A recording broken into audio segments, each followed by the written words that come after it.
Hello everyone, welcome back to this new video. आप सभी का स्वागत है इस 70 बीपीएससी प्रीलिम्स के सेशन में।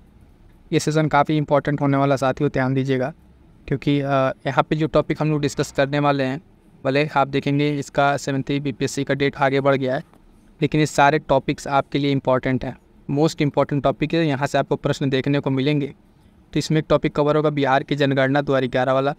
बिहार के बजट को इसमें हम लोग कवर अप करेंगे, आर्थिक सर्वेक्षण को, और यहाँ से 2-3 ही प्रश्न, 4 से 5 प्रश्न आपको देखने को मिलेंगे। सबसे पहले मैं आपको दिखाऊँ जो प्रीवियस ईयर में प्रश्न पूछे गए, किस तरीके से आपके बिहार पीसीएस में, ये बीपीएससी का पेपर है, ठीक है, अलग अलग साल में ये प्रश्न पूछे गए हैं, तो किस तरीके से आपसे यहाँ से प्रश्न बनते हैं पहले वो देख लीजिए, फिर आप टॉपिक पे चलते हैं। क्योंकि पहले आपको समझ में आना चाहिए किस तरीके से यहाँ से टॉपिक से प्रश्न बनते हैं, और वो टॉपिक आपको जब पढ़ रहे हैं तो वहाँ से प्रश्न आपको मिलेंगे कि नहीं। ये पूछा था जनगणना में बिहार में जो है महिला साक्षरता दर पूछा था, सिंपल सा, ठीक है, एक प्रश्न ये पूछा था। फिर एक बार के पेपर में आपसे पूछा था कि बिहार आर्थिक सर्वेक्षण, जो उस टाइम का पेपर था आर्थिक सर्वेक्षण वाले में, इसमें गलत कथन पूछा था स्टेटमेंट दे के, ठीक है, ये भी आर्थिक सर्वेक्षण से आपका सवाल। फिर एक क्वेश्चन था आपके सामने कि वित्तीय वर्ष में राजकोषीय घाटा जीएसडीपी का कितना होने का अनुमान है, ये भी आपका बजट और आर्थिक सर्वेक्षण का सवाल, ठीक। उसके बाद एक प्रश्न दिया था 7 निश्चय भाग 2 वाले में कौन सा हिस्सा नहीं था, ये भी उसी से रिलेटेड था जो स्कीम आई थी। तो आप देख पा रहे हैं कि जो इतने आपके प्रश्न हैं, ये सारे के सारे प्रश्न एक आपका दिया है। यहाँ पे प्रश्न देखिएगा, ये प्रश्न भी इसी तरीके का कुछ है, इसमें प्रति व्यक्ति आय वाले में, और वही क्रम बिहार के जिलों का क्रम पूछ लिया था, तो ये भी आपका उसी में से क्वेश्चन हो जाएगा। तो आई होप सो कि ये पूरे टॉपिक आपको समझिए। कुछ ही क्वेश्चन है जो आपको 1-2 पेपर हमने लेके यहाँ पे दिखाया है, जिससे आपको इस टॉपिक की इंपॉर्टेंस समझ में आ गई कि अगर आप बीपीएससी प्रीलिम्स इसके पहले भी दिया होगा तो चीज़ें आपको समझ में आ गई। जो फ्रेशर थे उनके लिए मैंने एक बार बता दिया कि टॉपिक से आपको प्रश्न बनेंगे ही बनेंगे। बहुत इंपॉर्टेंट टॉपिक है और इसको कंप्लीट कीजिएगा आप लोग, ठीक है। और इससे संबंधित आपको अगर अन्य भी कोई टॉपिक है जिस पे टॉपिक वाइज जैसे तो वीडियो हम बनाएंगे जो एग्ज़ाम ओरिएंट हो, ठीक है, जिससे एग्ज़ाम में प्रश्न बनते हैं, उसी टॉपिक से हम प्रश्न बनाएंगे अभी, ठीक। और उसके साथ साथ आपको भी अगर कोई अन्य टॉपिक ऐसा लगता है जिस पर वीडियो बनानी चाहिए तो आप कमेंट जरूर कर दीजिएगा साथियों। और अभी जल्दी टेस्ट सीरीज स्टार्ट होने वाला है, ठीक है, टेस्ट सीरीज भी आपको यहाँ पे इस चैनल पे मिल जाएगा बिहार पीसीएस के लिए, ठीक है। अलग अलग जो इंपॉर्टेंट टेस्ट सीरीज हैं, ठीक है, उनके क्वेश्चंस और पीवाईक्यू एनालिसिस भी मिलेगी। एक इंपॉर्टेंट चीज़ आपको यहाँ पे मिलेगा पीवाईक्यू एनालिसिस, ठीक है, तो वो कंप्लीट आपका शॉर्ट नोट्स हैंड रिटन अभी उपलब्ध होगा, ठीक है। तो बने रहेगा और स्टार्ट करेंगे अपने 1 बाय 1 करके अपने टॉपिक को। यहाँ से हम लोग देखेंगे साथियों कि बिहार का बजट, ठीक है, अपकमिंग एग्जाम्स के लिए बहुत ही महत्वपूर्ण रहेगा 2024-25 का ये बजट। यहाँ से प्रश्न आपको देखने को मिलेंगे, ठीक। तो देखेंगे सबसे पहले यहाँ से कुछ इसके पॉइंट्स को। सबसे पहला पॉइंट क्या देखिएगा इसमें बिहार के बजट में कि 24-25 का जो बजट है 13 फरवरी 2024 को पेश होता है, और बिहार की जो एनडीए सरकार के उप मुख्यमंत्री थे उस टाइम पे, ठीक है, सम्राट चौधरी, उनके द्वारा ये विधानसभा में पेश किया गया, ठीक है। और ये लगभग 2.78 लाख करोड़ रुपए का बजट है, ठीक। ये थोड़ा सा आपको ध्यान रखना पड़ेगा एग्जैक्ट जो बजट का है, ठीक है, रूपरेखा कितना है, तो ये आप ध्यान रखिएगा, है ना, 2.78 लाख करोड़ का है। और यहाँ पे आप नंबर्स ऐसे ये भी पॉइंट ध्यान रखिएगा, एग्जैक्ट कई बार जो है बिहार पीसीएस ये डेटा आपसे पूछ लेता है। उसके बाद से जो भी कोई बजट हो रहा है, चाहे यूपी का हो, बिहार का हो, तो इसमें देखेंगे ये राज्य का अब तक का सबसे बड़ा बजट होता जा रहा है। क्यों? क्योंकि साल दर साल अगर आप देखेंगे तो बजट का जो रेशियो रहता है वो बढ़ता चला जाता है, तो बजट का जो ग्राफ है वो आपको बढ़ता ही दिखेगा, ठीक है। तो ये यहाँ पे पॉइंट ध्यान रखना है कि कितने का बजट है, कौन पेश किया, डेट भी याद रखिएगा थोड़ा सा किस डेट में ये पेश किया गया है। उसके बाद से अगला पॉइंट है कि तो सबसे बड़ा बजट हो गया। उसके बाद इसमें कुल व्यय जो अनुमानित है वित्तीय वर्ष का, ठीक है, वो भी आपको थोड़ा सा इसमें ध्यान रखिएगा कि कितना अनुमानित है। और पिछले साल की तुलना में जो अधिक, ये वाला पॉइंट ज़्यादा इंपॉर्टेंट है, जो ज़्यादा इंपॉर्टेंट है वो आपको बताते चल रहे हैं, उसको आप नोट कीजिएगा। पिछले साल की तुलना में ये बजट कितना ज़्यादा है, तो 6.4% अधिक है। ये आपको स्टेटमेंट में देखने को मिलेगा, मैं बार बार फोकस कर रहा हूँ इस पॉइंट पर, इसको आप ध्यान दीजिएगा, ठीक है। आगे बढ़ेंगे तो जब देखेंगे इसमें जो है 7 निश्चय 2 जो 7 निश्चय योजना है बिहार की, उसके 2 पे भी उसके अंतर्गत जो अन्य प्रावधान किए गए हैं, उसमें लगभग कुल बजट का लगभग, है ना, 5040 करोड़ रुपए का क्या है प्रावधान किया गया है। तो ये सुशासन कार्यक्रम के अंतर्गत है। बात करेंगे बजट के आकार में, तो वही आपको जो मैंने बताया कि साल दर साल बजट का आकार कैसे बढ़ रहा है, तो आप देखेंगे तो 20-21 में, ठीक है, 20-21 का ग्राफ, फिर देखेंगे 21-22, 23, है ना, 24 और 24-25, तो आप देखेंगे लगभग ये ग्राफ क्या है, इंक्रीजिंग ऑर्डर में। तो इस तरीके से जो हर साल जो बजट आएगा वो क्या होगा, साल दर साल बढ़ता ही जाएगा, ठीक है। तो इसमें बहुत ज़्यादा सोचने वाली बात नहीं है, लेकिन कितना बढ़ रहा है वो पॉइंट आपको ध्यान रखना है, जो हमने आपको बताया 6.4% वाला, ये पॉइंट आपको ध्यान में रखना है। ठीक, अगला पॉइंट है वित्त वर्ष 23-24 में जो बिहार की विकास दर है वो कितना दर्ज की गई है, तो 10.64%। ये क्या है, बिहार में विकास दर इतना दर्ज की गई है और राज्य में लगभग 2.5 करोड़ लोग गरीबी रेखा से बाहर आए हैं। तो ये जो डेटा है आपको एग्जैक्ट ऐसे ही आपको याद रखने पड़ेंगे। ये प्रश्न आपसे पूछेगा, ठीक है, तो स्टेटमेंट बना के उसमें रखिएगा कितना पॉइंट, इतना परसेंट, ये सब आप कीवर्ड बना के नोट कर लीजिएगा। बजट में बात करेंगे शिक्षा, ग्रामीण विकास, समाज कल्याण और ग्रामीण कार्य स्वास्थ्य क्षेत्र पर सबसे ज़्यादा फोकस किया गया है। ठीक, और क्या क्या इसमें पॉइंट्स हैं, तो 2-3 पॉइंट ये हैं जो जीडीपी से संबंधित है। तो देखिएगा 2022-23 में जीएसडीपी जो वृद्धि दर थी स्थिर मूल्य पर वो 10.64% है, ये वास्तविक पे है। अनुमानित की बात करेंगे 23-24 में, ठीक है, चालू मूल्य पर तो 15.5%, और 24-25 में देखेंगे जीएसडीपी जो चालू मूल्य पर है वो 13.5% क्या है, ये अनुमानित है। तो ये सारे फैक्ट्स भी आपको थोड़ा सा ध्यान रखिएगा। आगे बढ़ेंगे, देखेंगे नेक्स्ट पॉइंट। अब यहाँ पर कुल जो प्राप्तियाँ हैं कहाँ से हैं, ठीक है, तो ये प्राप्तियों का अलग ब्यौरा है, इसमें उतना नहीं जाना है। ठीक है, ये एक नज़र मतलब कहाँ से कितनी प्राप्तियाँ हैं। प्राप्तियाँ 2 तरीके की होती है, एक राजस्व प्राप्तियाँ, ठीक है, पूंजीगत प्राप्तियाँ।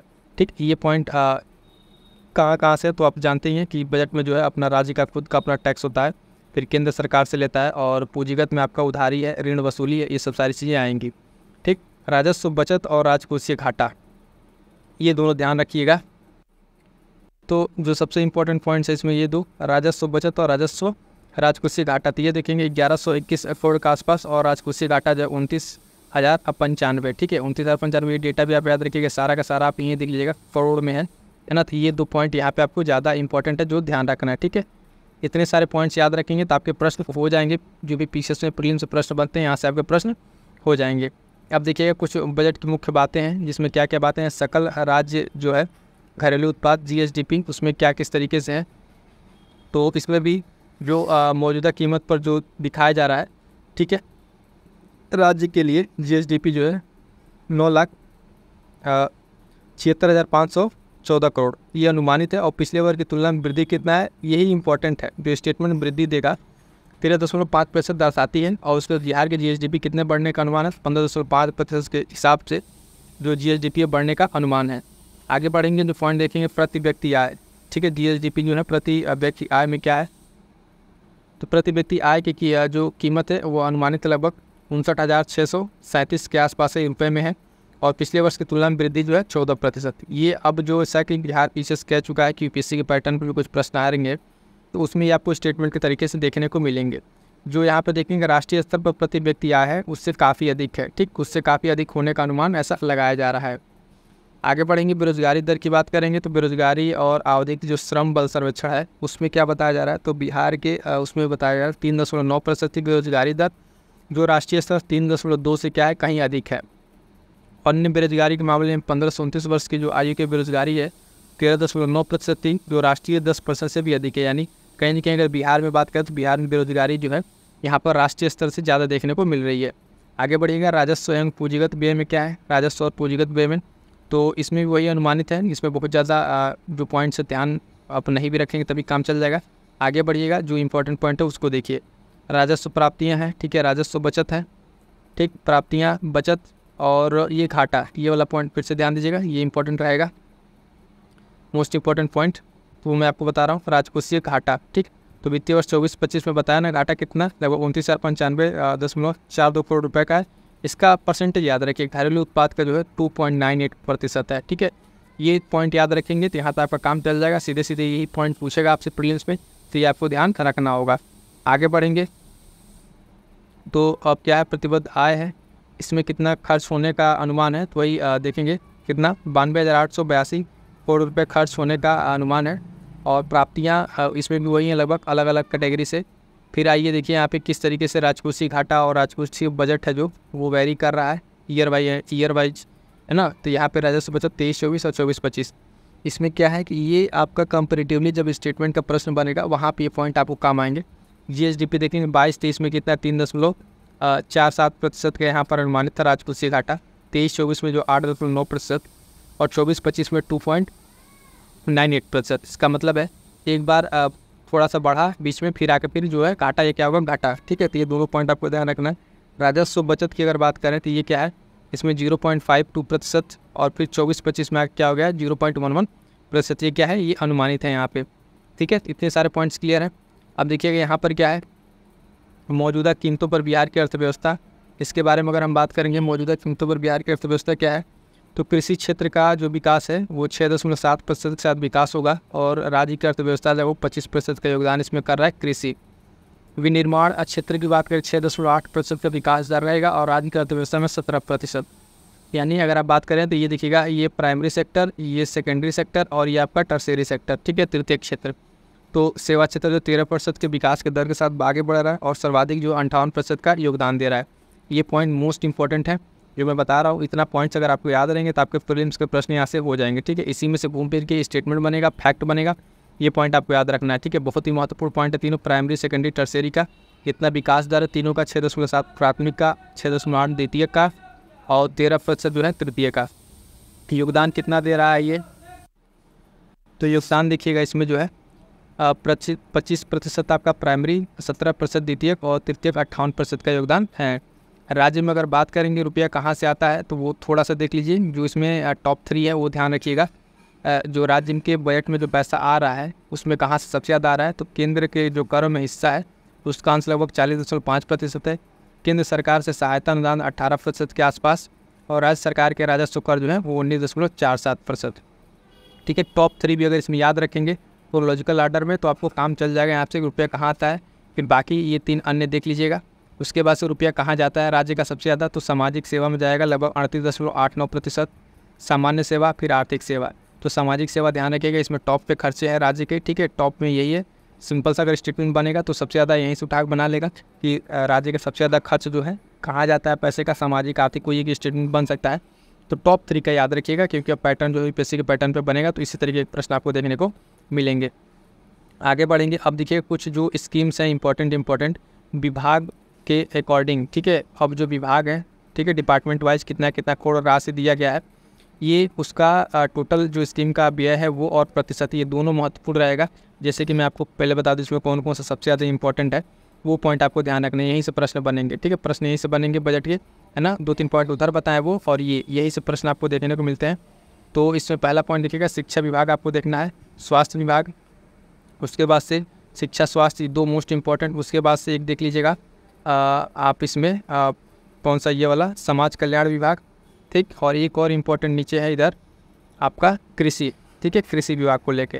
तो इतने अगर 3-4 इतने अगर आप बाकी देखना आपको सब है, थोड़ा सा एक बार पॉइंट आउट कर लीजिएगा कितना है। लेकिन टॉप 3 जो बता रहे हैं ये मोस्ट इंपॉर्टेंट रहेगा। शिक्षा विभाग कितना है, लगभग आप देखेंगे यहाँ पर ना 52,639 करोड़ के आसपास है, लगभग कितना 18.89% यहाँ पर दिखाया गया है।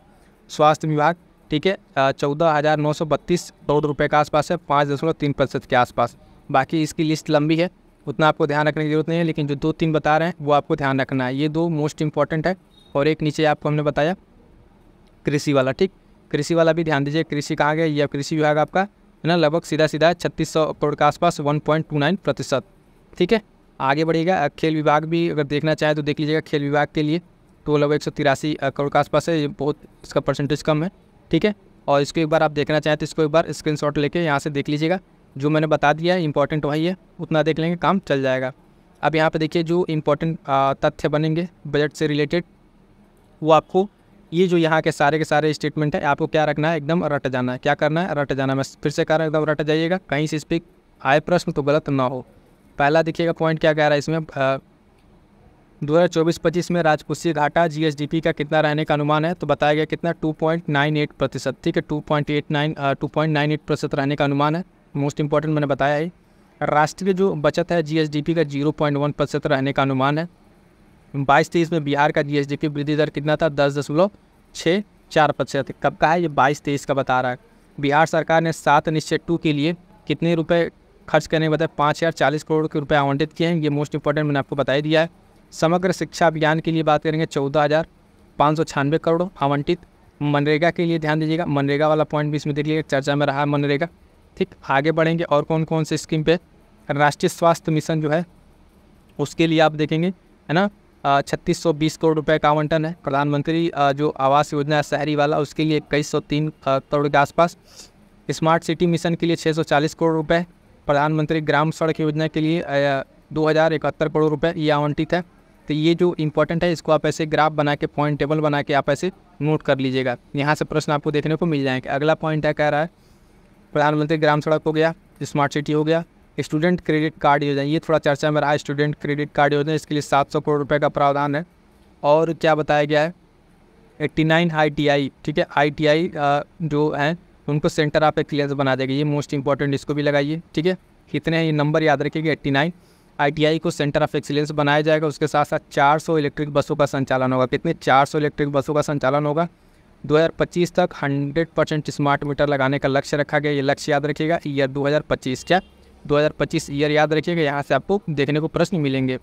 अगला पॉइंट है मुख्यमंत्री निश्चय एवं सहायता, जो स्वयं सहायता योजना भत्ता है, उसके तहत जो है 1 साल में वित्तीय वर्ष में 200 करोड़ रुपये का प्रावधान है। हर घर जो है नल का जल योजना के लिए 1295 करोड़ रुपये और नवीकरणीय ऊर्जा के लिए लगभग ऊर्जा से 35% बिजली उत्पादन का लक्ष्य रखा गया है।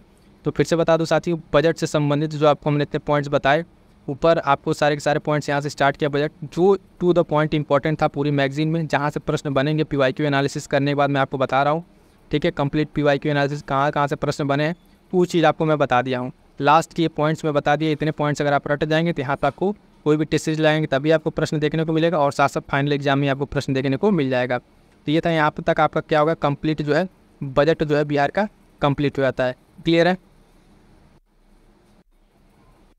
अगला पॉइंट है, अब देखिएगा, बिहार की जो जाति जनगणना रही 2023 की, ये भी चर्चा का विषय रहा है। इसको भी यहाँ पे कंप्लीट कर लेते हैं। एक छोटा सा पॉइंट रहेगा और ये महत्वपूर्ण रहेगा। इसमें क्या क्या जो कुछ फैक्ट्स आए हैं वो सारे फैक्ट्स आपको बता देते हैं।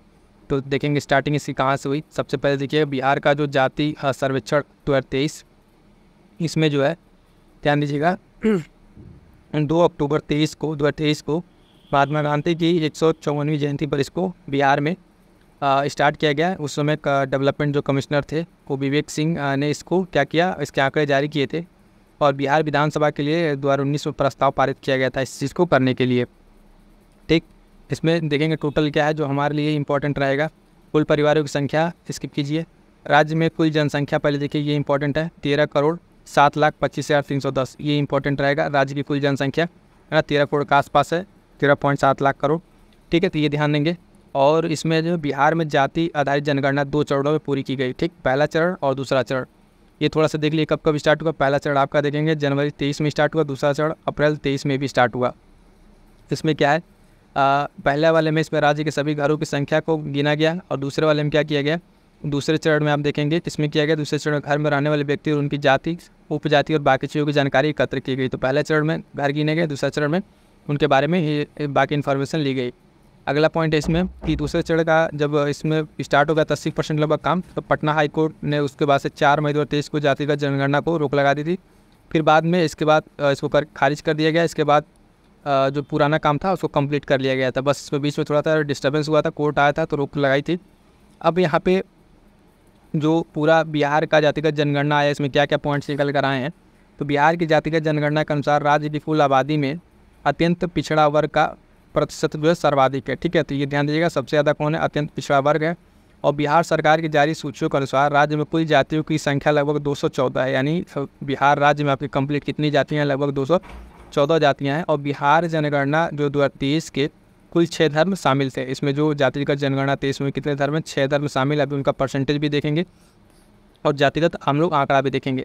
आगे बढ़िएगा, देखिएगा क्या क्या पॉइंट और है। बिहार की जो जाति सर्वेक्षण के अनुसार कुल आबादी में सबसे अधिक आबादी कौन सा है, हिंदू धर्म की है, ठीक है, टॉप पर ये है। उससे बाद सबसे कम आबादी जैन धर्म की है। तो ये दोनों याद रखिएगा, स्टेटमेंट वाले प्रश्न बनेंगे, टू द पॉइंट भी प्रश्न बनेंगे कि बिहार जातिगत जनगणना में जो सामने आया सबसे ज़्यादा आबादी कौन सी है, तो हिंदू धर्म की है। उसके बाद से सबसे लो पे जैन धर्म है। अगला पॉइंट, बिहार की जाति जो सर्वेक्षण 23 के अनुसार अन्य पिछड़ा वर्ग जो है और अति पिछड़ा वर्ग संयुक्त रूप से कुल आबादी का लगभग 63% है। कितना प्रतिशत, 63% है। तो जो पॉइंट इसमें आंकड़े आ रहे हैं बहुत महत्वपूर्ण रहेंगे, इसको ध्यान दीजिएगा। अगला पॉइंट कह रहा है भारत में अंतिम बार जाति आधारित जनगणना हुई थी तो 1931 में हुई थी लास्ट टाइम। बिहार की जाति की जनगणना के अनुसार सर्वाधिक जनसंख्या वाली जाति जो है वो कौन सी है, तो यादव है। यानी बिहार में जो सबसे ज़्यादा अगर कास्ट के रूप में देखें तो उस हिसाब से जाति में कौन है सबसे ज़्यादा डोमिनेंट कौन है, तो यादव है, ठीक। ये पॉइंट ध्यान रखिएगा। बिहार जाति आधारित गणना के अनुसार जो है भारत का जो है पहला राज्य बन गया। जाति आधारित जनगणना करने वाला है कौन सा राज्य बन गया पहला, तो ये इंपॉर्टेंट रहेगा, मोस्ट इंपॉर्टेंट। ये सारे पॉइंट जो अभी आपको 4-5 पॉइंट्स यहाँ से बताएं हमने, ये जातिगत जनगणना के बहुत ही महत्वपूर्ण है रिजल्ट है, इसको आपको ध्यान में रखना है।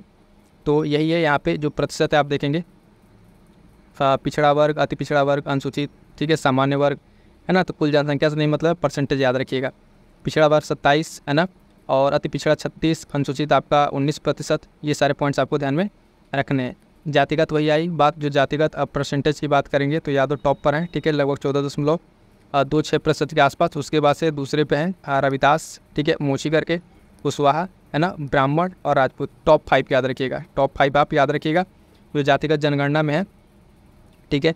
टॉप 5 आपको याद रखना है, ठीक है। तो 5 में कौन आ रहे हैं आप देखेंगे, 5 में यही आ रहे हैं यादव, है ना, रविदास, कुशवाहा, ब्राह्मण और राजपूत। ये पाँचों आपको याद रखने। क्रोनोलॉजिकल ऑर्डर भी पूछ सकता है कि बिहार जातिगत जनगणना में जो है 5 जो टॉप की जाति हैं उनका क्रम क्या है, तो ये मोस्ट इंपॉर्टेंट रहेगा, ध्यान रखिएगा। आगे बाकी जो है आप ऐसे देख लीजिएगा, उससे आपका काम चल जाएगा। धर्म के आधार पर देखेंगे जो जनसंख्या है उसमें टॉप पर हिंदू है, फिर उसके बाद मुस्लिम आबादी, ईसाई, सिख और बौद्ध, ठीक है। तो ये टॉप 5 याद रखिएगा। परसेंटेज के हिसाब से 81% जो है ओवरऑल अगर बात करें धर्म के आधार पर तो 21.99% है, लगभग 82% के आसपास हिंदू आबादी है। मुस्लिम आबादी लगभग 17.7% के आसपास, 18 के आसपास मानिए। तो उसके बाद ईसाई बहुत ही नाम मात्र, ठीक है, 2 यही है। और इन दोनों में टॉप 3 टॉप 5 अगर याद रखते हैं तो काम चल जाएगा। 3 इसमें याद रखेंगे तभी काम चल जाएगा। हिंदू, मुस्लिम, फिर ईसाई है। ये क्या है, धर्म के आधार पर है। और फिर धर्म में जब जाएंगे आगे डिटेल में तो इस वाले डिटेल में देखेंगे तो टॉप 5 में आपको ये जाति देखने को मिलेगी। तो ये था साथियों आपका कंप्लीट जो है बिहार की जातीय जनगणना 2023, और यहाँ से जो भी इंपॉर्टेंट प्रश्न बन सकते थे वो हमने आपको बता दिया है। इतना कर लेंगे, आपका प्रश्न जो है परीक्षा में आएगा, प्रीलिम्स में गलत नहीं होंगे। क्लियर है। बिहार की जनगणना, ठीक है, बिहार जो जनगणना है 2011 वाला, इसमें कौन कौन से इंपॉर्टेंट टॉपिक है सारे टू द पॉइंट यहाँ पे आपको पॉइंट्स मिलेंगे, और एग्जाम्स में यहाँ से प्रश्न सीधे सीधे आपको देखने को मिलेंगे। तो स्टार्ट कीजिएगा। देखिएगा पहला पॉइंट कह रहा है कि कुल जनसंख्या के बारे में क्या आंकड़ा यहाँ पे दिया हुआ है। तो देखिएगा जनगणना 2021 के अंतिम आंकड़ों, ठीक है, ये 11 कर लीजिएगा, ठीक है, 21 कर दिया है, ठीक है। इसके अनुसार बिहार की कुल जनसंख्या जो है, ठीक है, कुल जनसंख्या आपको यहाँ दिया हुआ है। इसमें अब पुरुष की जनसंख्या की अगर बात करेंगे साथियों, ठीक है, तो इसमें ये ध्यान रखिएगा कि जो कुल जनसंख्या है लगभग आपके 10 करोड़ के आसपास बिहार की जनसंख्या है। लेकिन इसमें जो एग्जाम ओरिएंट पॉइंट क्या पूछ रहा है कि आप ये देखिएगा पुरुषों की जो जनसंख्या साथियों, इसमें देखिएगा 52.14%, ठीक है, ये। और महिलाओं की संख्या जो है वो लगभग 47.86%। ये प्रतिशत आप जो देख रहे हैं यहाँ पे, ये पॉइंट दोनों याद रखिएगा। कुल टोटल आपसे एग्जैक्ट इस तरह की जनसंख्या नहीं पूछेगा, अनुमानतः एक लगभग आप इतना ध्यान रखिएगा कि लगभग 10 करोड़ के आसपास जनसंख्या है, ठीक है। और इसमें जो 2 पॉइंट ये है, ये बहुत इंपॉर्टेंट है कि कितना प्रतिशत आप देखेंगे पुरुष और कितना प्रतिशत महिला जनसंख्या है, ठीक। आगे बढ़िएगा। अगला पॉइंट कह रहा है कि कुल जनसंख्या के संदर्भ में बिहार जो है तीसरे स्थान पर है पूरे देश में, ठीक है। बिहार किस स्थान पर है, तो आपका देखेंगे इसमें तीसरे स्थान पर बिहार है, किसमें, पॉपुलेशन के मामले में, ठीक है, तीसरे स्थान पर है। और इसके साथ साथ यहाँ देश की कुल जनसंख्या का लगभग 8.6% जनसंख्या निवास करती है। तो कितने प्रतिशत जनसंख्या यहाँ पर है, परसेंटेज ऑफ टोटल पॉपुलेशन अगर आप देखेंगे मतलब देश के कम तुलना में, तो पूरी जनसंख्या यहाँ पे कितनी है, लगभग 8.6% जनसंख्या यहाँ पे निवास करती है। ये 2 पॉइंट याद रखिएगा। पहला ये कि तीसरे स्थान पर है और 8.6%। जो इंपॉर्टेंट पॉइंट्स है, फैक्ट्स है, वो मैं बता दूंगा आपको। जहाँ पे याद रखना है वो आपको वहाँ पे एकदम याद रखना पड़ेगा, वही आपको स्टेटमेंट में देखने को मिलेगा। सर्वाधिक जनसंख्या वाला जिला आप देखेंगे तो आपको यहाँ पर कौन मिलेगा, पटना है। और जबकि न्यूनतम जनसंख्या वाला जिला जो है शेखपुरा, ठीक है। ये 2 जिला याद रखिएगा, इंपॉर्टेंट है ये। सबसे ज़्यादा जनसंख्या वाला कौन सा है, आपका हो जाएगा पटना, ठीक है। और दूसरे बाद से सबसे न्यूनतम जनसंख्या वाला क्या हो जाएगा, आपका शेखपुरा हो जाएगा, ठीक है। उसके बाद से कुछ इंपॉर्टेंट ज़िले हैं जो देख लीजिए टेबल के फॉर्म में है, मतलब टॉप 5 पॉपुलेशन में सबसे ज़्यादा कौन से ज़िले हैं, ठीक है। सर्वाधिक जनसंख्या वाले टॉप 5 ज़िले और न्यूनतम जनसंख्या वाले 5 ज़िले, इसलिए क्योंकि अभी आपको एक प्रश्न हमने दिखाया कि उस प्रश्न में आपको क्रोनोलॉजिकल ऑर्डर मतलब क्रम सेट करने को दे दिया था। तो इस तरीके से भी प्रश्न बनेंगे। तो देखिएगा सर्वाधिक जनसंख्या में पहले पर पटना है, उसके बाद से आएगा आपका पूर्वी चंपारण सेकंड पे, तीसरे नंबर पर मुजफ्फरपुर, चौथे पर आएगा मधुबनी और 5वें पर गया। तो ये टॉप 5 जनसंख्या के मामले में सर्वाधिक ज़िले हैं। न्यूनतम जनसंख्या की बात करेंगे तो सबसे कम शेखपुरा में है, उसके बाद से शिवहर, अरवल, है ना, लखीसराय और जहानाबाद। ये 5 ज़िले आपको देखने को यहाँ पे मिलेंगे। तो ये बहुत इंपॉर्टेंट है, जो भी आप फैक्ट पढ़ेंगे उसके टॉप 5 याद रखिएगा। अब इस टाइम जो बीपीएससी का पैटर्न बदला हुआ है, उसमें आपको जो है डेटा अरेंज करने को दे रहा है। पहले सीधा सीधा पूछ लेता था, सबसे ज़्यादा बताइए, सबसे कम बताइए, लेकिन वर्तमान में क्या है, थोड़ा सा पैटर्न बदला हुआ है, तो इस तरीके से आपको टॉप 5 भी याद रखना है। बात करेंगे साथियों ग्रामीण जनसंख्या की, ठीक है। ग्रामीण जनसंख्या के बारे में देखिए, कुल जनसंख्या है, यहाँ भी फिर आपको नंबर नहीं ध्यान देना, बस ये देखना है परसेंटेज। 88.71% ये परसेंटेज आपको याद रखना है। अनुमानतः ग्रामीण जनसंख्या बिहार में कितनी है, लगभग 38.71% है। और पुरुष जनसंख्या, महिला जनसंख्या, फिर इसको ऐसे रहने दीजिए, डेटा से आपको एग्जैक्ट इस तरीके नंबर नहीं पूछेगा, परसेंटेज ध्यान रखिएगा। सर्वाधिक ग्रामीण जनसंख्या वाला जिला आपका देखेंगे तो पूर्वी चंपारण है, ये मोस्ट इंपॉर्टेंट है, ठीक है। ये सर्वाधिक आपके पास जब देखेंगे तो ग्रामीण जनसंख्या वाला जिला कौन सा, पूर्वी चंपारण। उसके साथ साथ न्यूनतम ग्रामीण जनसंख्या वाला जिला जो है आपका शेखपुरा हो जाएगा, ठीक है, शेखपुरा। तो ये सब आप इसी तरीके से नोट्स भी बना लीजिएगा, हम आपको शॉर्ट नोट्स टेलीग्राम से प्रोवाइड करा देंगे, टेलीग्राम से जुड़ जाइएगा, ठीक है। वहाँ पे हम आपको इसके शॉर्ट नोट्स प्रोवाइड करा देंगे। बाकी यहाँ से आप क्लास करके नोट्स बनाना चाहें तो बना लेंगे, वो और आपके लिए बेहतर होगा। देखिएगा सर्वाधिक जनसंख्या वाले जिले, ठीक है, सर्वाधिक जो जनसंख्या मतलब ये ग्रामीण जनसंख्या की बात कर रहा है। अब न्यूनतम जनसंख्या वाले जिले, तो यहाँ पे पूर्वी चंपारण, मुजफ्फरपुर, मधुबनी, समस्तीपुर और गया, ये 5 है। लेकिन ये जनसंख्या किस मामले में, ग्रामीण जनसंख्या के मामले में ध्यान दीजिएगा। अभी हमने आपको ओवरऑल जनसंख्या के बारे में बताया, अब ये ग्रामीण जनसंख्या के बारे में। तो यहाँ पे न्यूनतम जनसंख्या में शेखपुरा, शिवहर, अरवल, इसमें टॉप 3 भी याद रखेंगे तो काम चल जाएगा, 5 नहीं याद रखेंगे तो भी आपका काम चल जाएगा। अगला पॉइंट है कि सारी जनसंख्या कितनी है बिहार में, तो आप देखिएगा लगभग 11.29%, ठीक है, 11.29% के आसपास क्या है सारी जनसंख्या है ना। और कितना आपका इसमें ग्रामीण, ठीक है, दोनों याद रखेंगे। फिर यहाँ पे पुरुष दिया है, जनसंख्या महिला, इससे कोई मतलब नहीं। सर्वाधिक शहरी जनसंख्या वाला जो आपका जिला है यहाँ पर वो है आपका पटना, ठीक। और न्यूनतम आपका कौन सा हो जाएगा, फिर से वही शिवहर यहाँ पर आपको देखने को मिलेगा। शिवहर जो है न्यूनतम सारी जनसंख्या और सबसे ज़्यादा सारी जनसंख्या आपकी पटना में देखने को मिलेगा। आगे बढ़िएगा, अगला पॉइंट देखिएगा। अब यहाँ पर फिर 2-3 जो टॉप शहरी जनसंख्या वाले और न्यूनतम शहरी जनसंख्या वाले जिले, तो पटना, फिर भागलपुर, फिर गया और बेगूसराय। टॉप 3 याद रखिएगा, पटना, भागलपुर और गया को याद रखिएगा। सर्वाधिक जनसंख्या इस मामले में है, शहरी मामले में है। और न्यूनतम जनसंख्या आप देखेंगे शिवहर, अरवल और कैमूर, ये 3 याद रखिएगा। क्लियर है। अब देखिएगा 10 की वृद्धि, यहाँ से भी जो आपके स्टेटमेंट बेस्ड प्रश्न बनते हैं 10 की वृद्धि से संबंधित, तो ध्यान दीजिएगा। वर्ष 2001 से 2011 के मध्य बिहार की 10 की जनसंख्या जो वृद्धि दर रही 25.42% रही, ये इंपॉर्टेंट है, ध्यान रखिएगा। यह राष्ट्रीय औसत जो 17.7 से करीब 7.7% अधिक है। यहाँ से अब आपको प्रश्न देखने को जो मिलेगा, इस पॉइंट पर अगर आपको प्रश्न मिलेगा तो सीधा सीधा तो पहले ये पूछेगा कि बिहार की जो 10 की जनसंख्या वृद्धि है वो कितनी रही है, तो आपको यहाँ पे ध्यान रखना पड़ेगा 25.42% वाला। और ये देखिएगा कि जो राष्ट्रीय औसत है जनसंख्या वृद्धि का 10 की लेवल पे उससे ज़्यादा है कहीं ना कहीं, तो 7.7% ज़्यादा है। तो यहाँ पे कंपेरेटिवली जो आपका स्टेटमेंट वाला प्रश्न बनेगा, यहाँ से आपको इस तरीके से मिला के बनाएगा, तो ध्यान दीजिएगा। अगला पॉइंट कह रहा है कि बिहार की यह 10 की जनसंख्या वृद्धि वर्ष 1911 से 21 के मध्य जो ऋणात्मक हो गई थी, ठीक है। मतलब एक पॉइंट ये भी है कि बिहार की एक समय था कि जो इसकी 10 की जनसंख्या वृद्धि थी वो ऋणात्मक में चली गई थी। कितना, तो माइनस में हम देखेंगे 0.97%। ये कब की बात है, तो 1911 से 1921 के बीच की ये बात है, जब बिहार की 10 की जनसंख्या क्या हो गई थी, नेगेटिव चली गई थी। तो ये ईयर भी याद रखिएगा, सिंपल से एक स्टेटमेंट बनाएगा कि बिहार की जो 10 की जनसंख्या वृद्धि है वो किस वर्ष ऋणात्मक रही थी, तो 1911 से 21 के बीच में रही थी। आगे बढ़ेंगे, अगला पॉइंट कह रहा है कि सर्वाधिक 10 की जनसंख्या वृद्धि दर वाला जिला कौन सा है, तो मधेपुरा 31.12% के साथ। और न्यूनतम 10 की जनसंख्या वृद्धि वाला जिला आपका है गोपालगंज, ठीक है। तो ये 2 जिले याद रखिएगा, है ना, कि जब 10 के जो डिकेडल पॉपुलेशन ग्रोथ हो रहा है उसमें आपका मधेपुरा सबसे टॉप पर था, ठीक है, लगभग 31.12% के साथ। और न्यूनतम किसके साथ था, तो गोपालगंज के साथ ये था, ठीक है। ये पॉइंट क्लियर है। अब देखिएगा कुछ टॉप 5 जिले आपको इसी तरीके से इस जनसंख्या वृद्धि दर पे जो डिकेडल आपका है 10 की वृद्धि, तो पहले पे मधेपुरा है, फिर यहाँ पे कहेंगे टॉप 3 याद रखिएगा तो आपका काम चल जाएगा।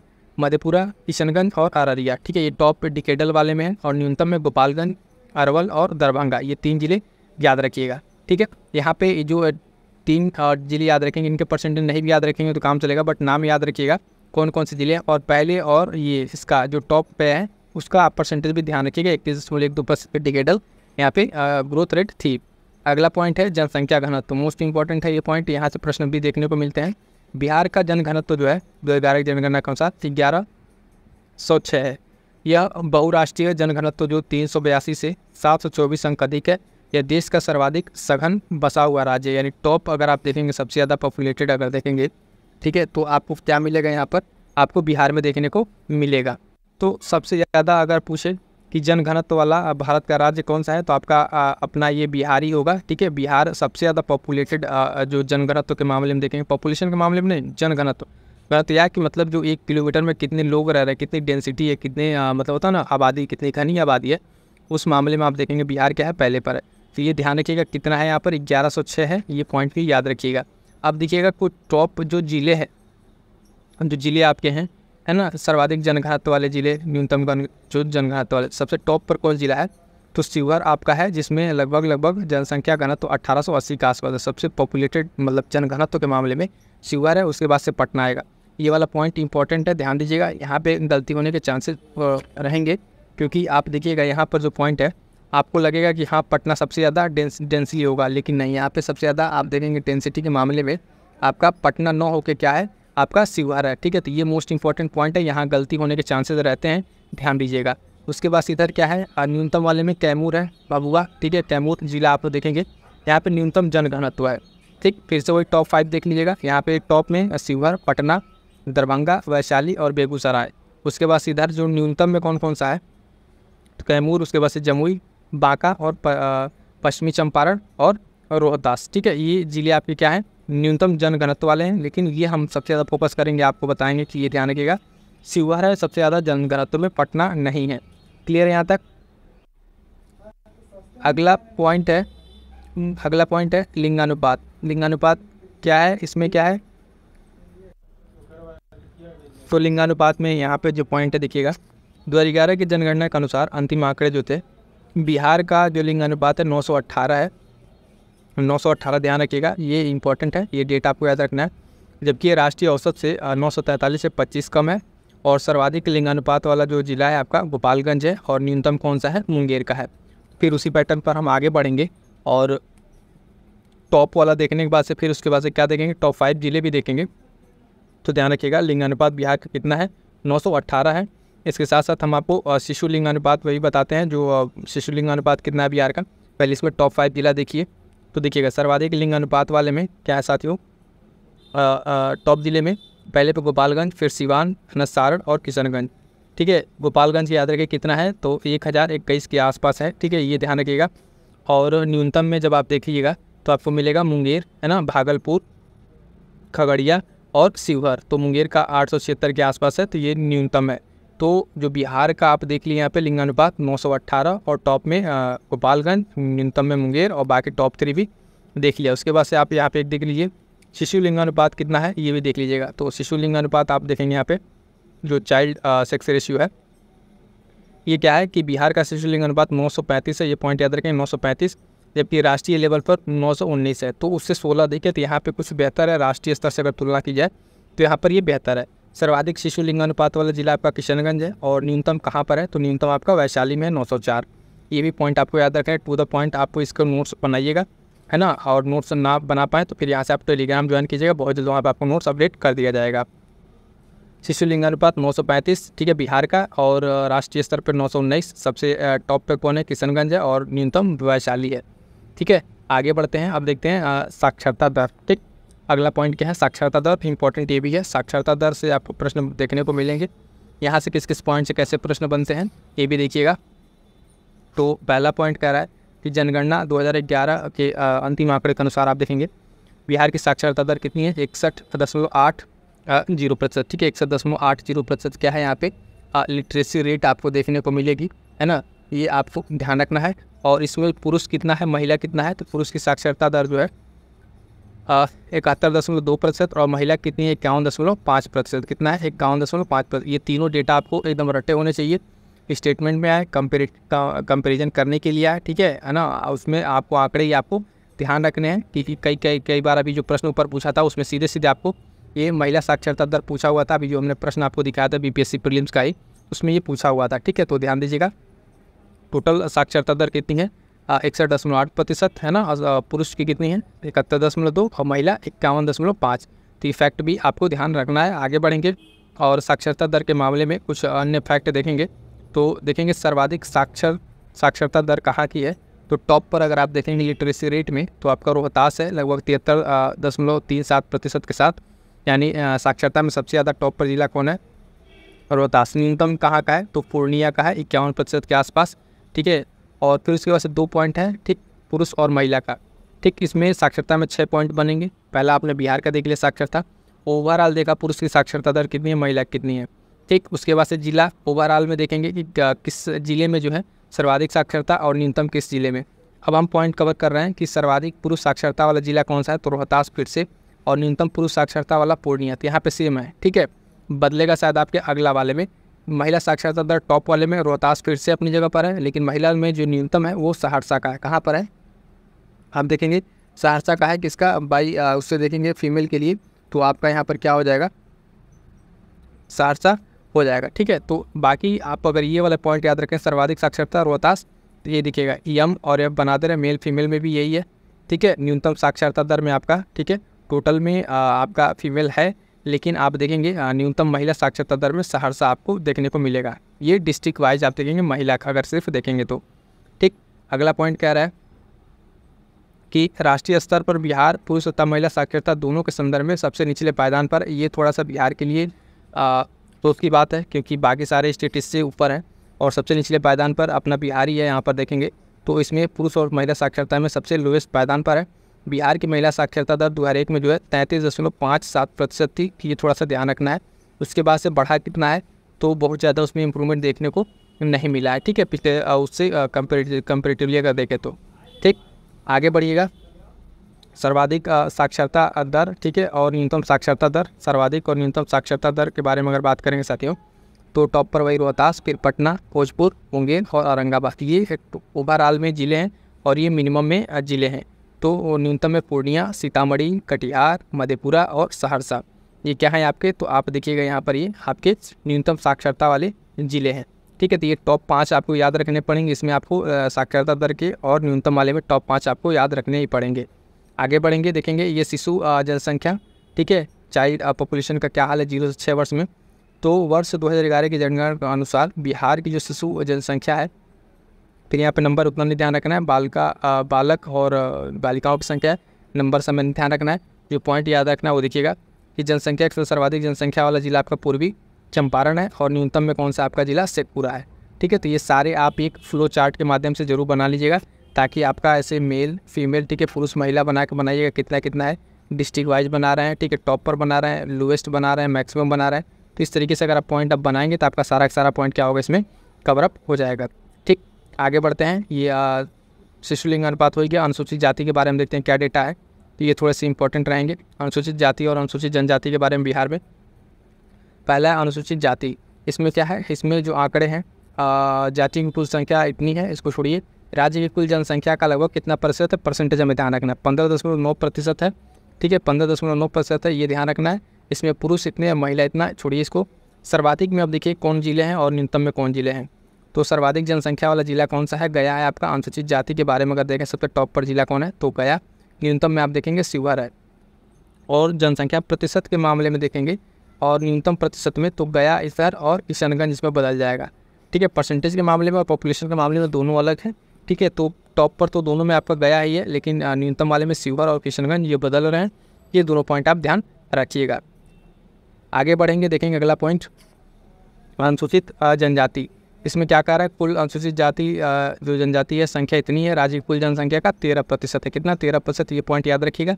जितना बता रहे हैं, जो पॉइंट आपको फोकस करा रहे हैं वो पॉइंट याद रखिएगा, आपके एग्जाम के प्रश्न गलत नहीं होंगे, ठीक है। तो इस चीज़ ध्यान रखिएगा। सर्वाधिक जनसंख्या कहाँ है, तो पश्चिमी चंपारण में इनकी है अनुसूचित जनजाति की। और न्यूनतम कहाँ पर है, तो शिवहर में, यहाँ पर भी शिवहर है, ठीक। प्रतिशत की अगर बात करेंगे साथियों, प्रतिशतता की बात करेंगे तो सर्वाधिक जनसंख्या प्रतिशतता पश्चिमी चंपारण यहीं पे, ठीक है।